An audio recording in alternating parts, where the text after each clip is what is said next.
மக்களவைத் தேர்தல் தமிழகத்தில் வரும் ஏப்ரல் 19ஆம் தேதி நடைபெறவுள்ளது. அதைத் தொடர்ந்து பிரச்சாரத்தை தற்போது தீவிரமாக நடத்தி வருகிறார் உதயநிதி ஸ்டாலின்.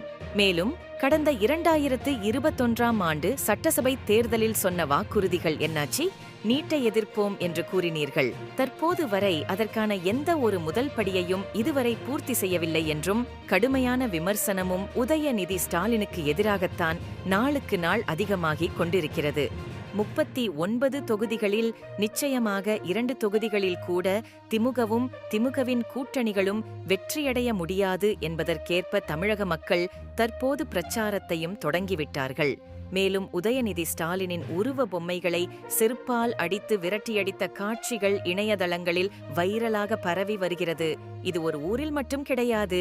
உதயநிதி ஸ்டாலின் அவர்கள் செல்லக்கூடிய அனைத்து பகுதிகளிலும் உதயநிதி ஸ்டாலின் அவர்கள் சொன்ன வாக்குறுதி ஏன் தற்போது என்னாச்சு என்பதற்கேற்ப தான் கடுமையான விமர்சனங்களும் முன்வைக்கப்பட்டு வருகிறது.